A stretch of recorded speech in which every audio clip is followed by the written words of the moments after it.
Hello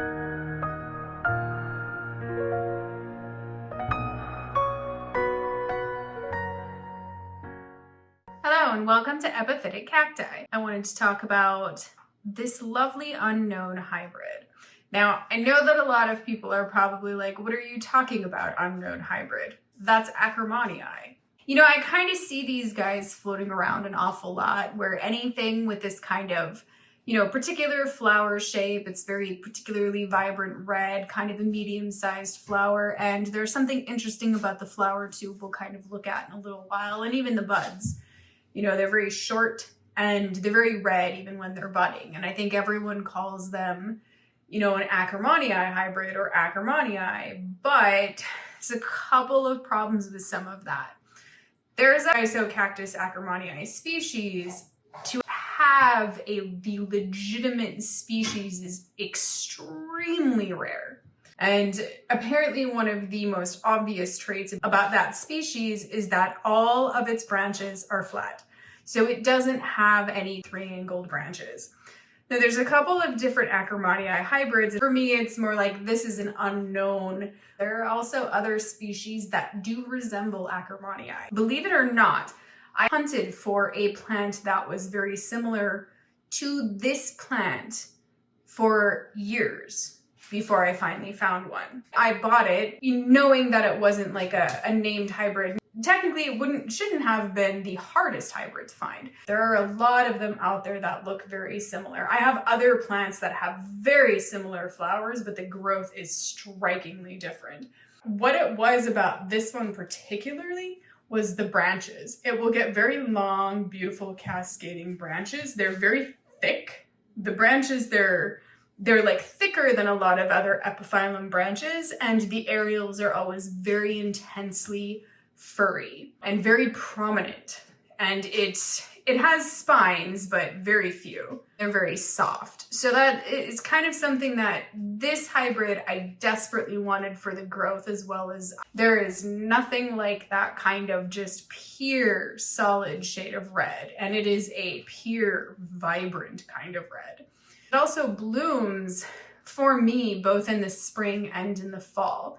And I really enjoy that kind of behavior in some of the hybrids, and especially one this beautiful, you know, because it's got these intense, vibrant red flowers along with this deep, beautiful bluish-green colored branch. And man, oh man, it has gorgeous buds.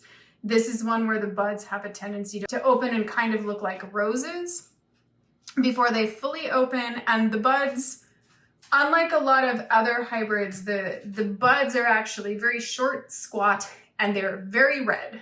If we kind of come in here and take a little bit of a closer look at the flower, there we go. I feel like there's really not that much to see here just because, well, they're solid red. But man, is that just the most beautiful, beautiful shade of red. It is so beautiful. And I love that the stamens, they're actually like, they're white at the tips, and then when you get towards the base, they're actually red. But you can see it's just really just this gorgeous shade of red, and you can see a little bit of the actual ruffling at the petals, which also adds to just this gorgeous characteristic of these flowers. They're a medium size. At kind of the base of the flower, you can see that the flower tube is very short and squat. The backside of the petals is just very red. It's all kind of evenly that very intense red color. And you can see how gorgeously bell-shaped these flowers are. Just gorgeous, stunning. And here, if we kind of take a look at this branch, you'll see what I mean about how they're beautifully shaped and they're very thick. So there's one there. You can see just how prominent those areoles can actually be. So they can be quite large and quite fuzzy. And a lot of plants do that when they're ready to when they're getting ready to flower, they'll do that. And honestly, I think that, you know, maybe this guy is just always getting ready to flower. The plant itself, it's just a really, really fast grower. It is, you know, it's a fast grower, it's a nice grower, it's a clean grower, which I feel like that's actually one of the things that's a little bit disappointing in some of the other Ackermannii hybrids that I've gotten that have the more triangular branches and stuff. They're not really the cleanest growers, or haven't been for me.